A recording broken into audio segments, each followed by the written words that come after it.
दोस्तों, मेरे channel study king को सब्सक्राइब करना ना भूलें और बेल आइकन को दबाएं ताकि आपको सारी की सारी नोटिफिकेशंस टाइम टू टाइम मिलती रहे। उसको समझने के लिए ना नीचे वाले पे आ जाओ एक बार।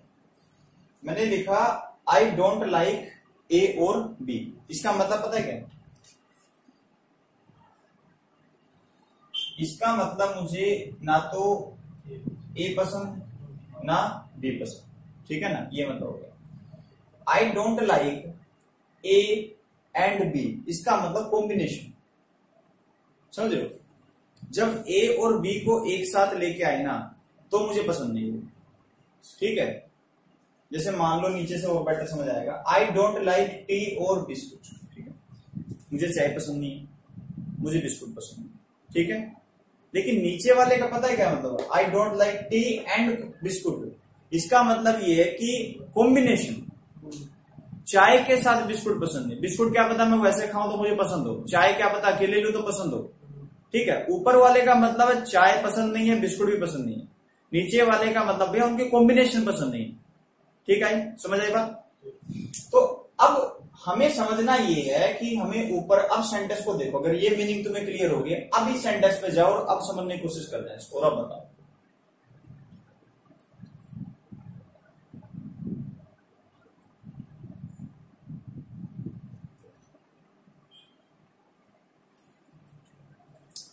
अगर एंड लगा तो समझने की कोशिश करो। रेड एंड ग्रीन, तो इसका मतलब उनकी कॉम्बिनेशन। लेकिन ध्यान से देखो आगे वाला पार्ट क्या कह रहा है? आगे वाला कह रहा है दैट्स वाई, इसीलिए मेरे पास नहीं है क्या? I don't have any, correct, either of this colours, यानी मेरे पास उनमें से कोई सा भी नहीं है, कोई सा भी नहीं है। इसका मतलब मुझे इंडिविजुअली पसंद नहीं रहे होंगे वो, है कि नहीं? मेरे पास वो भी नहीं, इसीलिए, और कारण बताया कि भैया क्योंकि मुझे पसंद नहीं है वो, इसी कारण से मुझे, मेरे पास दोनों में से कोई भी नहीं है। अगर मैं कह रहा हूं कि दोनों में से कोई भी नहीं है, इसका मतलब तो ये रहा होगा कि मुझे उनकी कॉम्बिनेशन नहीं, इंडिविजुअली पसंद नहीं है वो, ठीक है? तो ये जो रेफरेंस दे रखा, रेफरेंस ना दे रखा हो तो फिर तो मैं नहीं कह सकता था, लेकिन क्योंकि हिंट दे रखी है आगे, उस हिंट के आधार पर मैं कह सकता हूं कि एंड नहीं और आना चाहिए, ठीक है? अब ये मतलब हो गया मुझे रेड भी पसंद नहीं है, ग्रीन भी पसंद नहीं, यही कारण है मेरे पास दोनों में से एक कलर भी नहीं है, ठीक है? तो एक बात ये भी ध्यान रखना, ठीक है? अगर इस तरीके से और लगाओ, एंड लगाओ, तो क्या मतलब हो जाता है? और का मतलब ना ये नेगेटिव में, और एंड लगा तो मतलब दोनों की कॉम्बिनेशन, ठीक है? जैसे ये रेड और ब्लैक हो गया, ना मुझे रेड पसंद ना ब्लैक पसंद, तो इसीलिए मैं इनमें से किसी भी कलर का मार्कर यूज नहीं करता। अगर ऐसा कोई बोल रहा है तो हम समझ सकते हैं भैया दोनों ही, और ब्लैक और रेड कॉम्बिनेशन होगी उसमें, ठीक है? तो इस तरीके ये जो है ना यहाँ पे लिखा है, ये जो कंजंक्शन है ना, ये सबसे मेन पार्ट है रीअरेंजमेंट के हिसाब से। रीअरेंजमेंट के हिसाब से या तो जो टाइप करवाई थी उसमें जो नेचर लिखा था वो सबसे मेन चीज थी, या फिर ये जो चीज लिख दी ना, इससे डायरेक्ट पकड़ में आएंगे आप, ठीक है? तो इस चीज को सबसे अच्छे तरीके से करना है कि कौन से ऐसे कंजंक्शन है जो रीजन बताते हैं, कौन से ऐसे कंजंक्शन जो अपोजिट रीजन बताते हैं, कौन से ऐसे कंजंक्शन जो रिजल्ट बताते हैं। रिजल्ट बताएंगे तो ये हमेशा क्या होंगे? लास्ट वाले पार्ट बनेगा, समझ रहे हो ना? कंक्लूजिंग पार्ट बनेगा ये, देयरफॉर, हेंस, समझ रहे हो? सो ये हमेशा लास्ट वाले पार्ट बनेंगे। येट, बट, स्टिल, नेवरदलेस, ये अपोजिट रिजल्ट दिखाता है, ठीक है? 3 सेंटेंस लिए मैंने इनके एप्लीकेशन को समझने के लिए। पहले वाले को देखो ध्यान से, ये वाला जो पार्ट है ना, इसको जज करना आपने, ये वाला पार्ट, इसको ध्यान से देखो। ये वाला पार्ट इस वाले पार्ट का क्या है, ठीक है? इन 4 में से उसी के अकॉर्डिंग आंसर आ जाएगा। अगर यहाँ सुनो, यहाँ पे दे रखा है क्या? सो क्या बताता है? रिजल्ट। क्या ये रिजल्ट है? चेक करो। एवरीवन लाइक्स हिम, ठीक है? वो सब उसको पसंद करते हैं। So he is very honest, he is very honest, ये कोई रिजल्ट तो नहीं है कि नहीं? फिर इस चीज का ये वाला पार्ट क्या है? ये रीजन है कि नहीं है? और अगर रीजन है तो यहां से उठाया जाएगा, ठीक है? यहां से कुछ भी लेता हूं, चलो ठीक है, हाँ बिल्कुल, because he is very honest, as he is very honest, कोई दिक्कत नहीं, ठीक है? अब सेकंड पार्ट देखो, ये ऑप्शन आपको 5 दे दिए गए, इनमें से भरना है। इसमें उस वाले पार्ट को चेक करो क्या है इसमें। सर वो कौन टेंस वाला था कि कौन सा फोर्थ है इस साइड, प्रेजेंट परफेक्ट या ये वाला जो 4 है ना, याद करो वो प्रीपोजिशन होता था तो होता था, याद है? जब कंजंक्शन होता था, एक टाइप बताई थी मैंने उसमें, अगर आपको ध्यान हो ठीक से, मैंने कहा था फॉर और सीन्स के बाद आगे वाली जो चीज है यानी सेंटेंस के थ्रू अगर पॉइंट ऑफ टाइम को रेफर कर रहा है और वो प्रीपोजिशन की तरह एक्ट कर रहा है तब टेंस को फॉलो करना था। अगर वो मान लो कंजंक्शन की काम कर रहा है, आगे रीजन बता रहा है, याद है? तो फॉर और सीन्स रीजन बिकॉज का काम करेगा क्योंकि भैया उसके याद करो उसमें एप्लीकेशन। फिर मैंने कहा था बस ये देख लो दोनों तरफ टेंस सेम हो, ठीक है? फिर मैंने ये नहीं कहा था परफेक्ट और परफेक्ट कंटिन्यूस का लॉजिक लगेगा। बस हमने देखा यहाँ पे प्रेजेंट है, उसका भी प्रेजेंट है, क्या दिक्कत है? ठीक है, सबऑर्डिनेट का मिक्सिंग नहीं है। हाँ तो क्या दिक्कत है? बाहर प्रेजेंट है तो अंदर प्रेजेंट रह सकता है, बाहर पास्ट होता फिर ना रह पाता। समझ गए? चलो आगे देखो। He will not help us, he has much money. अगर ज्यादा पैसा, देखो अगर उसके पास पैसा कम होता, ना के बराबर होता, इसके साथ जुड़ता, फिर तो वो कारण हो जाता, वो क्या हो जाता? वो हो जाता रीजन। लेकिन अब ये है अपोजिट रीजन, क्योंकि वो गरीब नहीं, उसके पास पैसा ज्यादा है, तो ये अपोजिट रीजन हो गया। ऐसे पकड़ना इसको, समझ रहे हो जो मैंने चीजें लिखी हैं? अगर ये अपोजिट रीजन है तो फिर यहां से ले लो, और यहां से इनमें ऑप्शन में से क्या दे रखा है? 2 दे रखा है, ठीक है ना? तो 2 कर दो। कहा इसमें? अच्छा वाइल, 2 ऑप्शन गलत, तीसरा घेर 2 ऑप्शन नहीं दोनों के लिए डाले थे अंदर। चलो कोई बात नहीं, वाइल ये इसको छोड़ दो, ये ले लो, ठीक है? इसको सी ले लो, इसको, ठीक है? आगे देख। Let's not go on foot dash we are already late. अब वो वाला पार्ट क्या है? देखो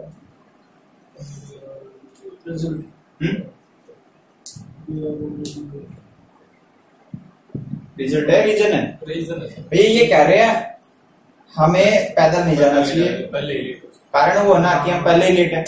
रीजन थोड़ी, रीजन हो गया मतलब रिजल्ट थोड़ी है। रिजल्ट तो ऐसे होता भैया हम पैदल जा रहे थे इसलिए ट्रेन छूट गई, फिर तो वो होता रिजल्ट, ठीक है? अब ये तो रीजन है, अगर ये वाला पार्ट इसका रीजन है तो रीजन है तो सीधी सी बात है इनमें से उठाना पड़ेगा, और इनमें से उठाएंगे तो हमारे पास क्या गिवन है? यहाँ पे देखो 4 गिवन है,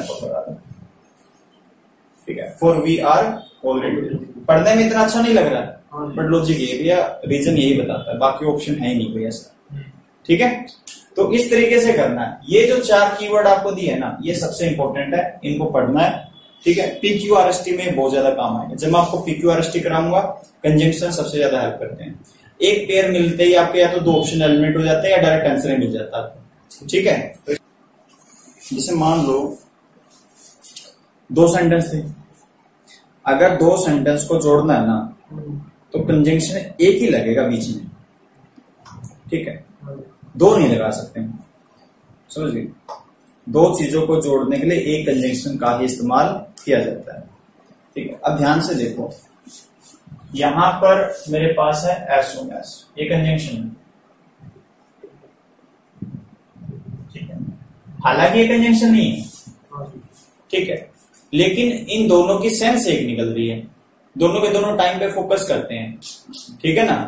तो इस वजह से सुपरफ्लोस केस बन रहा है, तो भैया ये दोनों साथ में आएंगे, यानी कंजंक्शन से रिलेटेड सुपरफ्लोस वाले जो क्वेश्चन बनते हैं वो मैं आपके सामने डिस्कस कर रहा हूं। फिर देखना इधर, हाउएवर ये कंजंक्शन है, ठीक है? स्टार्टिंग में ले लिया, भैया बट भी कंजंक्शन है, ठीक है?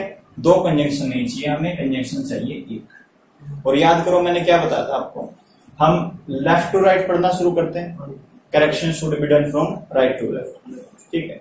इस तरीके से हमेशा फॉलो हो गया। फिर देखो ये कंजंक्शन हो गया, ये भी कंजंक्शन हो गया, 2 कंजंक्शन हो गया। फिर देखो इधर कंजंक्शन हो गया, ये ठीक है? एक टाइप बनती है, मतलब हमेशा ये देखो कि किसी भी टॉपिक के ऊपर है ना लगभग 8-10 टाइप के क्वेश्चंस बनते हैं।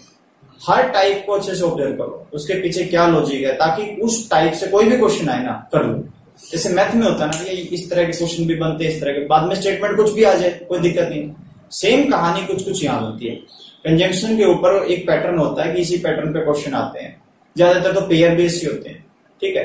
उस तरह के क्वेश्चन आएंगे, उस तरीके से डील करना, कर लोगे इस तरह के क्वेश्चन, ठीक है। आगे एक टाइप जो आएगी ना आपके एग्जाम के अंदर, वो ऐसी होगी कि प्रेपोजिशन के बीच में और कंजंक्शन के बीच में दिक्कत करेंगे। एक टाइप याद है हमने ये किया था कि एडवर्ब का इस्तेमाल किया जा सकता है कंजंक्शन की जगह, जैसे इवन हो गया, ठीक है, देन हो गया। यहां पर ये होता है कि प्रीपोजिशन और कंजंक्शन कुछ ऐसे स्ट्रक्चर जो मिलते जुलते हैं, उनका फायदा उठाने की कोशिश करेंगे। तो हमें देखना ये हमें किस चीज की आवश्यकता है, हमें वर्किंग दोनों का पता है, प्रीपोजिशन का हमें पता है, कंजंक्शन का पता है, जिस चीज की रिक्वायरमेंट होगी उसी के हिसाब से हम यूज कर लेंगे, ठीक है। पहले वाले को ध्यान से देखो, हमें प्रीपोजिशन की जरूरत है या कंजंक्शन की जरूरत है?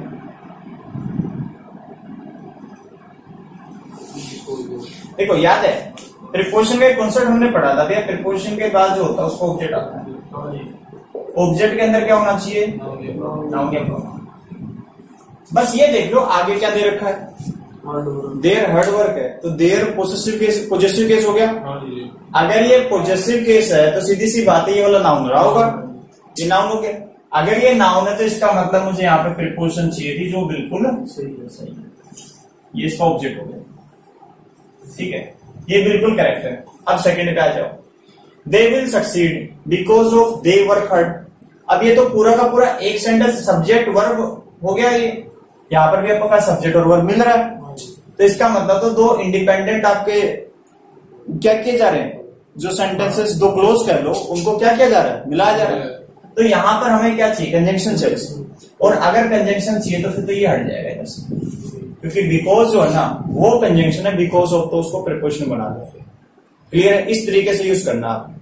फिर आगे देखो, इसमें बताओ योर हेल्प, इसका मतलब हेल्प यहाँ पे क्या रहा होगा?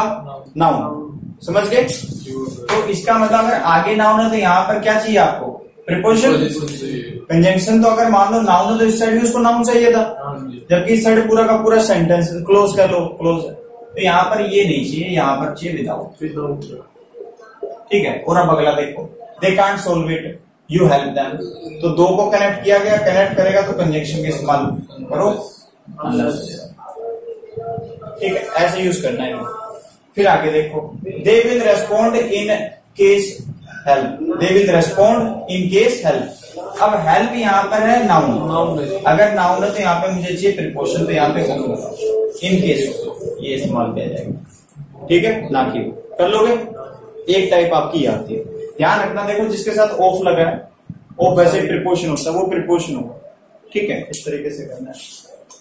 चलो आगे, अब जो क्वेश्चन आ गया ना तुम्हारे, ठीक है, कंजंक्शन हमने पढ़े हुए, वो क्या होते हैं? वो दो चीजों को कनेक्ट करते हैं, ठीक है।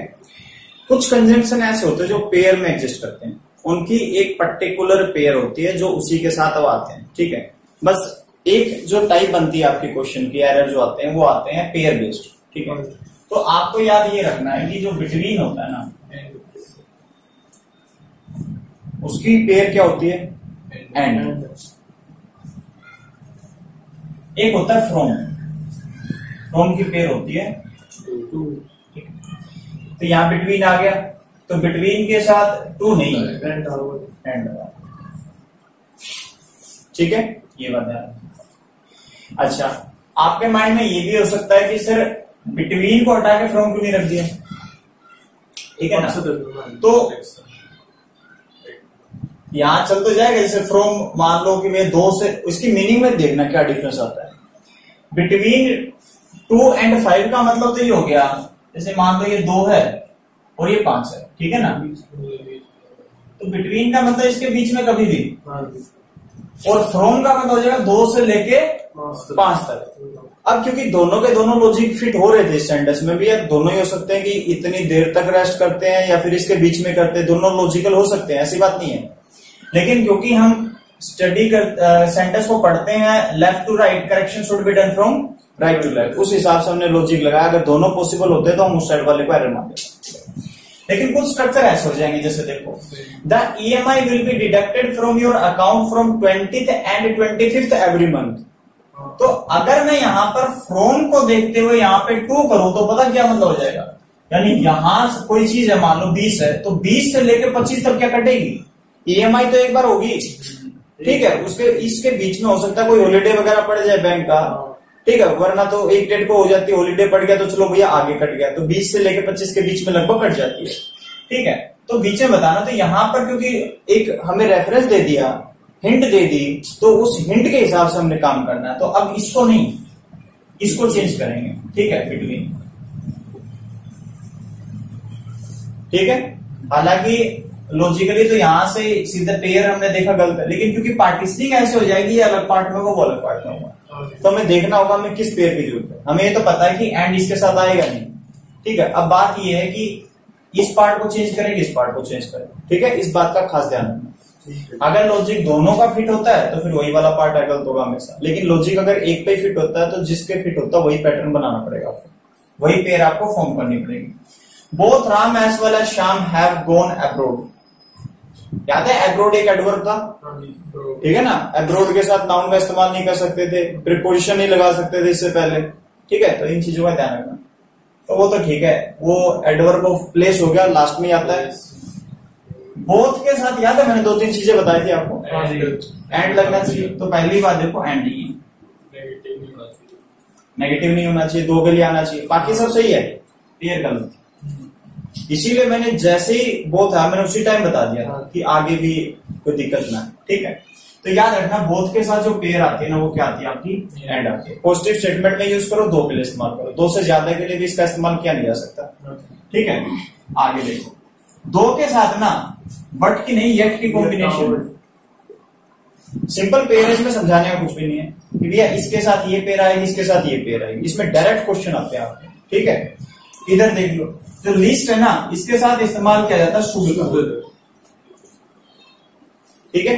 तो ध्यान रखना, दे शुड नॉट फेल, बाकी किसी भी मॉडल का इस्तेमाल कर लोगे, श्योर।